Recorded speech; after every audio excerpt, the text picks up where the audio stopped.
we don't shut up. And Emily and I have we have these moments where staring. You just stare. Literally we've done it for 5 minutes. it's like, I think you would find it terrifying. We just literally hear each other and time. I'm a sociopath. And time stops. Yeah. But that's just how it's been for us from the beginning. No, we're like, oh my God, there's Oh. And they score again. yeah. It's like, oh my God, I forgot to tell you something else. No, I think that's cute. You guys are really cute. I think it's more than cute. They won the Stanley Cup. The report online suggests that WME was trying to get Blake to be a presenter at the Golden Globes, but was declined, which was likely due to the bad press that she was getting while promoting It Ends With Us, which ultimately spearheaded the whole lawsuit against Justin Baldoni. And also noticeably absent was Wolverine himself, Hugh Jackman. Hollywood insiders are reportedly distancing themselves from Blake Lively following the emergence of a controversial leaked video that has sent shockwaves through the entertainment industry. This footage, which appears to contradict Lively's carefully curated public persona, has ignited a fierce debate among critics, fans, and industry figures alike. Insiders claim that the video's content raises serious questions about accountability and authenticity. We got to spend a minute on Justin Baldoni and Blake Lively, okay? I know the ruthless fellas have been all up in this business. And, no, but seriously, have you followed it at all? A little bit. It's all over the tabloids, so you got to see it a little bit. I don't know if you're an expert. All over the tabloids. Yeah. Exactly. Okay, so for those of you, just a quick two-liner for those of you not following it. They started this movie, It Ends With Us, about domestic violence. It was his movie that he bought the rights for from the woman who wrote the book, Colleen Hoover. Then he managed to convince Blake Lively to star in it with him, and all hell broke loose. She claims he harassed her, and then by the time they premiered the movie, they weren't even speaking to each other. She made him stay in the basement, and Ryan Reynolds turned on him too. And then she claimed that he unleashed a bad PR campaign against her. And he claims none of that is true. There was absolutely no harassment. Those are made-up claims. She wrested his movie away from him and decided to try to hurt him with petty, made-up, out-of-context complaints, prompting several influential studios and collaborators to reconsider their ties with the actress. Let's take a moment to unpack the situations involving Justin Baldoni and Blake Lively. For those who may not be familiar, the two stars are set to appear in the film It Ends With Us, which tackles the sensitive subject of domestic violence. Baldoni acquired the rights to the book by Colleen Hoover and successfully convinced Lively to join the project. We've done it for 5 minutes. it's I think you would find it. Does this not look like two people who caught feelings for each other? Does it not? Does you? The evidence never lies, okay? Read it all, I'm telling you. However, things quickly spiraled out of control. Lively has accused Baldoni of harassment, and by the time the film premiered, the two were reportedly not even on speaking terms. Allegations surfaced that she made him stay in the basement during the shoot, and even Ryan Reynolds, Lively's husband, has seemingly turned against Baldoni. Lively claims that Baldoni unleashed a damaging PR campaign against her, while Baldoni vehemently denies any harassment, asserting that her claims are fabricated and taken out of context. She and her husband are bullies, and now it's resulted in vicious cross litigations against both of them. The New York Times is being sued for defamation by Baldoni through his lawyer, Brian Friedman, who's also my attorney, who's been on the show. And it's as vicious as it can get in Hollywood. My own position is she's absolutely ruined her brand. She has started a fight she cannot win. She does appear like an Amber Heard to me. I have yet to see one of her complaints borne out. In fact, all of the ones I've seen have been undermined by his hardcore proof in text messaging and so on that puts a totally different light on her horrific allegations. Then you see what she actually said and wrote. It's very different. She called herself Khaleesi and said Ryan Reynolds and we believe Taylor Swift were her dragons. And she's got the best dragons because they'll fight on behalf of her friends. Now she and Taylor are reportedly on the outs because Taylor Swift is like, bitch, I'm nobody's dragon.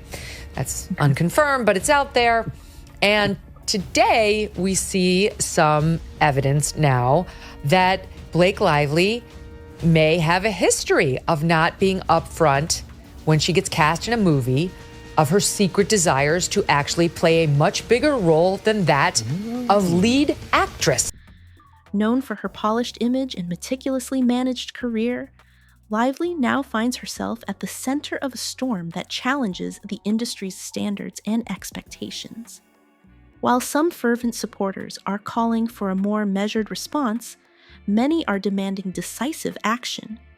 This script aims to dissect the unfolding controversy in detail, exploring the origins of the leak, its ripple effects across Hollywood, and the broader implications for celebrity culture and accountability.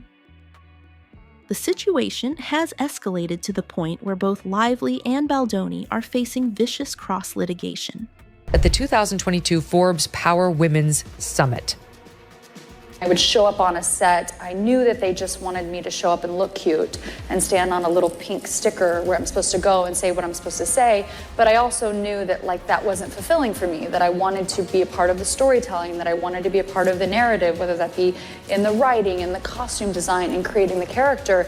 And sometimes I had directors or producers or writers who would welcome that and invite that once they saw that I was able to offer that. And sometimes I would have people who really resented that because they were like, we just hired you to be an actor.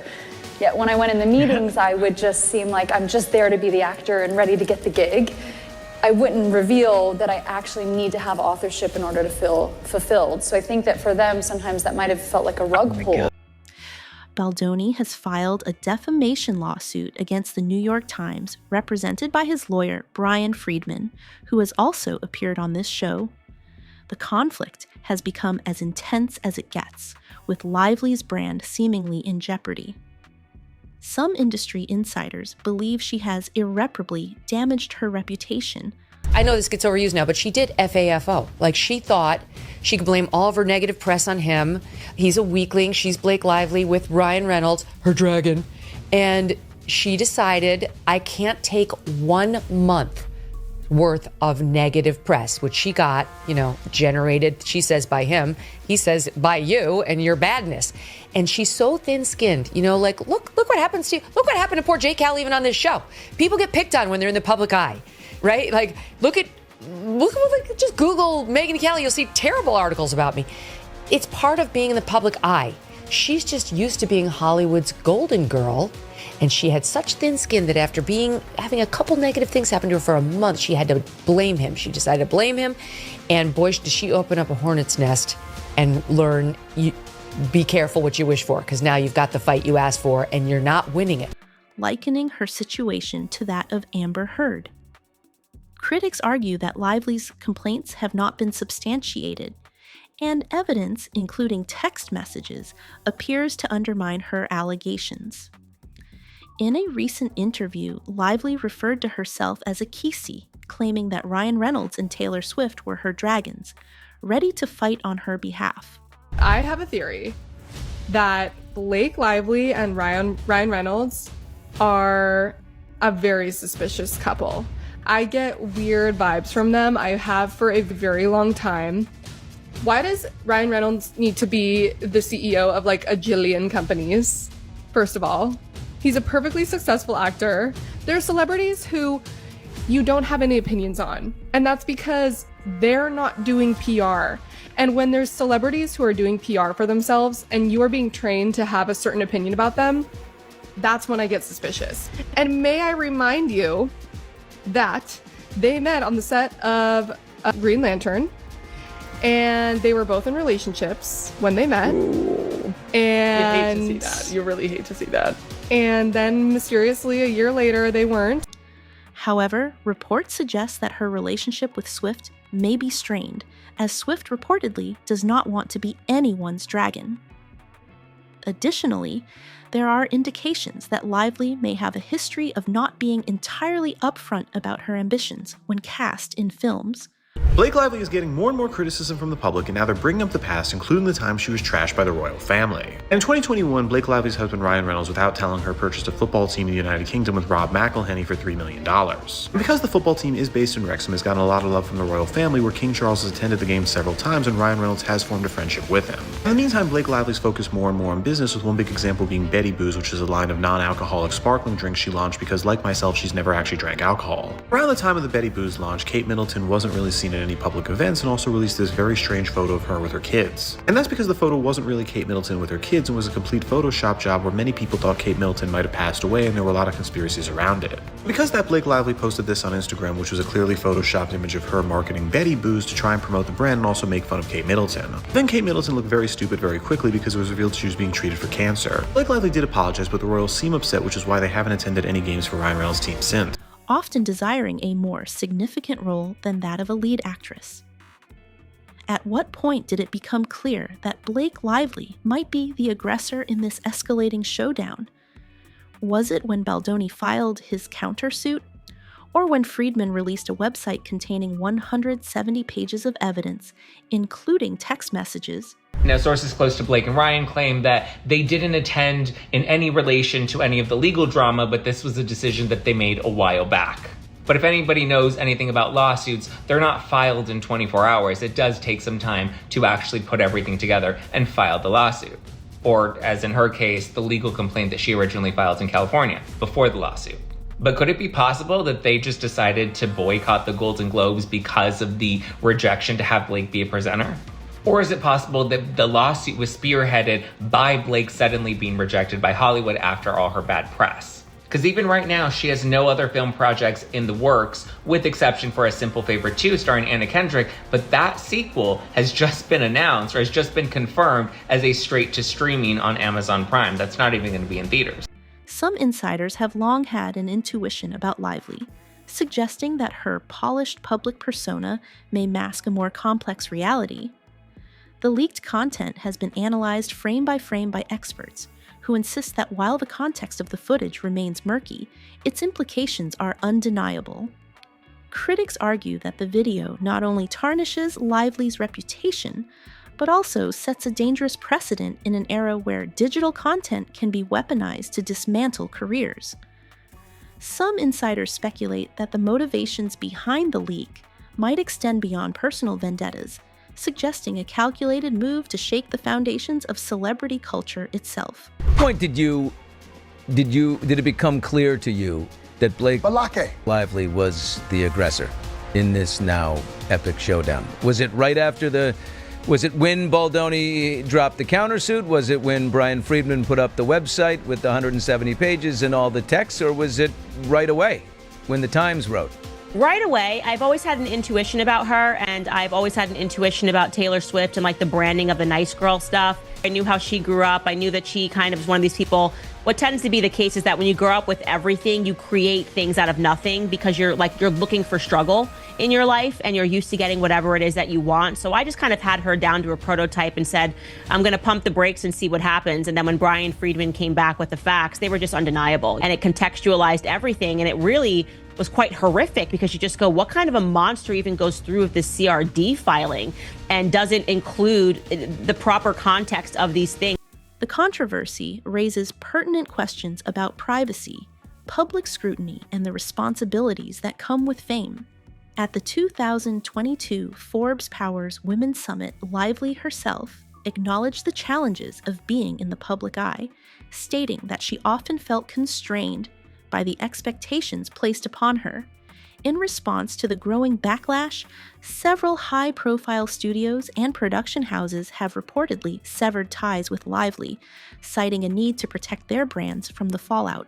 We need to talk about this whole Blake Lively, Justin Baldoni stuff, because I have a lot to say. We talked about it like our last about it a little episode, before, but there's more. But there's a lot that's come out because now there's this like anti-Blake campaign that's going on. Really? And I'm low-key living for it. I'm starting to think about just like Blake Lively and Ryan Reynolds, like everybody's like, love them, they're so attractive, love their goofy relationship, but like now I'm starting to think like the way they treat each other online in front of everybody, I'm like, what is it like behind closed doors? I bet you're both awful people. Like I bet you're both just like really terrible. Because the interview that she did, I don't know what, maybe it was an Australian reporter, or she did that interview with a reporter. Oh yeah. And the reporter had known she was pregnant and said, oh, I love your bump. And then she goes, love your bump. And I was like, okay, well, that was crazy. That's a wild remark to also hit back with.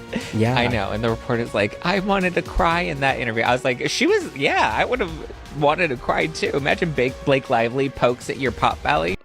A prominent Hollywood producer commented during a closed-door industry meeting that the decision was based on an accumulation of factors that went far beyond the mere existence of the video. This move to cancel further projects with Lively is seen as part of a broader trend within Hollywood, where maintaining a pristine public image is as critical as the artistic merit of one's work. Industry insiders who were once allies of Lively now face the dilemma of balancing personal loyalty with professional responsibility. We are seeing the downfall of Blake Lively before our very eyes. So this week, Blake Lively and her companies are under a lot of controversy because she decided to exploit domestic violence victims to promote her brands. And now the whole internet is doing a lot of deep dives to expose her past. And I want to talk about it today because I'm not sure why we're shocked that the woman who had a plantation wedding has had repeated rumored drama on all the sets she works on, gave Harvey Weinstein a pretty glowing review during his downfall, and much more we'll cover is surprisingly not that great of a person. Like, come on, Blake Lively and her husband Ryan Reynolds have always given like high school quarterback and head cheerleader who peaked in high school that were always like passive aggressively mean to you, but like had this nice branding person, like, oh, she's so nice, but she's not. Like, she'll just turn a corner and be so rude behind closed doors. And just like those two kids from your high school that eventually got married, never moved out, and never had to develop as people, they are so out of touch and they just don't care.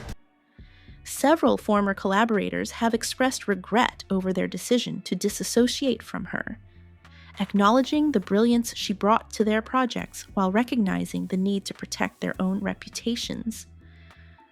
The ripple effect of this cancellation is evident not only in the immediate loss of work for Lively, but also in the broader debate about the criteria used to judge public figures in the digital age.